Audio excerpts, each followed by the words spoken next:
I've had a few people ask me recently about how I go about analyzing my LinkedIn posts. On screen right now is the report from my LinkedIn Harder Mode challenge when I went through and did some analysis on that. You can see here the documents, categories, and days that I have displayed. So I'm going to go through and show you how I went about creating that. Let's start first by going to my profile. And then when you're at your profile, then you can go scroll down to activity, scroll down a little further, click on show all activity. And from there, you're going to click on posts. Exactly how it shows up for you could be a little bit different depending on what particular setup you have.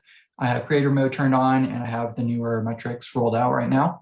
So you can see here, here's a video, for example, when you view analytics, you have a little bit more information on not only the impressions, but also the video views.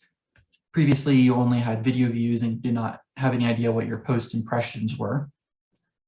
But again, so these, you can scroll back through, and I think it used to be about 6 months worth of data that you could scroll through. And now I'm honestly not sure how far back you can go. You could probably go quite a ways back, but as you go back, it will show you, as you go back, this will show you the impressions or views, depending on which metrics you're looking at.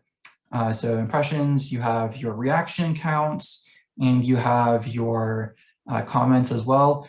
Scrolling in a little bit more for your reactions, you can also get a breakdown on specifically the percentages that you have of the different types of reactions if you wanted that.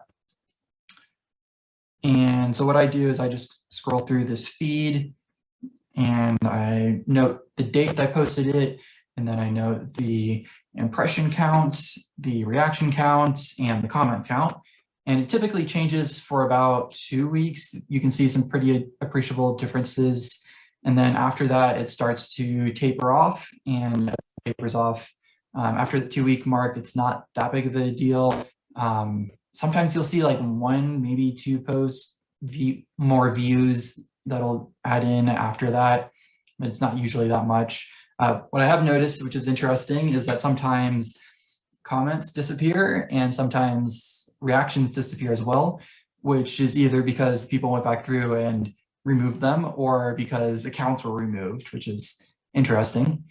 So it's always, a little bit fluid there. I've also seen sometimes the view count go down, and I think that's also probably related to accounts being removed, but it also could be just something in the back end on how things are being done, because LinkedIn does mention that these are approximate metrics. So do with that what you will. But at any rate, I go through these and I track this. What I do is I put it into an Excel spreadsheet. So this is the spreadsheet that I'm using here. I count the days that I've been posting, so what day it is, category of the post, the type of the post. And then I also added a new category here for video view count. You've got the views or impressions, reactions, comments, the date of the post. And I also added weekday number for being able to track the metrics for weekdays, of course. And I'm just using the function here, weekday, and then referencing back to the date that that post was made.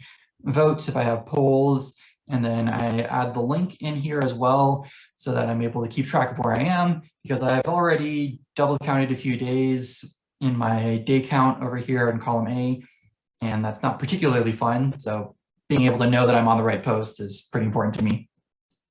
So I go through about once a month and I manually record this. I go all the way back to day -3 from when I started daily posting.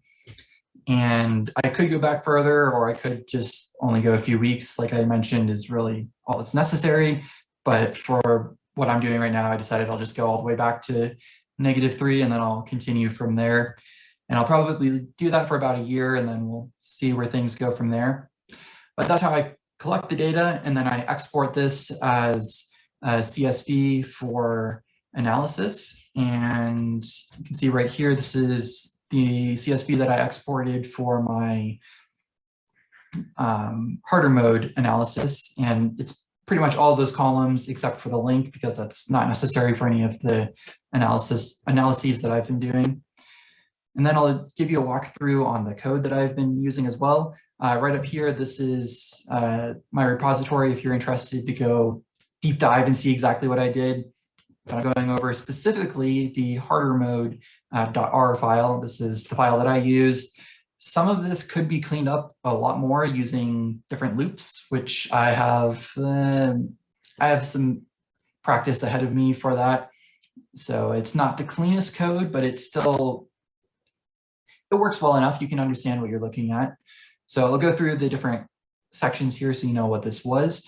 And I used R in RStudio for this. You could use R in any other IDE, or you could use Excel, you could use Tableau, you could use Power BI. There are a lot of different options for your analysis. I chose R in RStudio because that's what I want to specialize in right now. So practice time.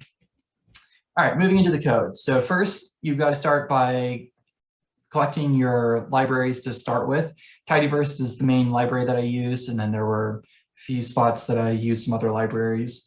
Then you import the data that you need, format it into a format that's able to be used. And then the next section here, this was for post engagement. I decided to count my engagements as reactions and comments divided by views. That's the formula that I chose. Made sense to me. There are other formulas that you could choose. That's the one that I used when you look through the results.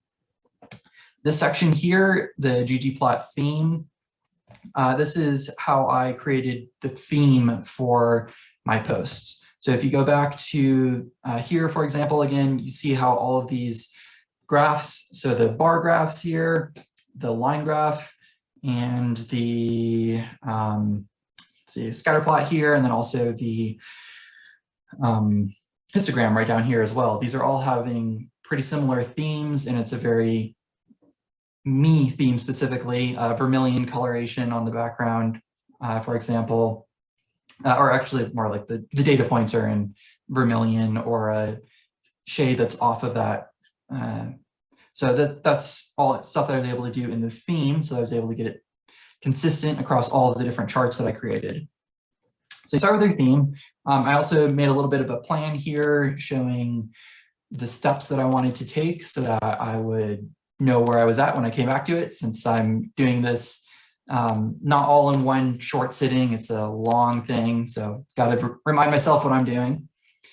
Next section here is sorting the data, and this is a pretty neat thing that you can do with dplyr in Tidyverse. You can, so what you're doing here is I'm creating this I think it's a tibble, it might be a data frame, but I'm creating the object. It's called duds in this case. I'm starting with the posts, and let's see, this one is posts, read CSV. I think that's a data frame. So I'm starting with the data frame, and then I'm filtering it by the views within a specific quantile that I was searching for.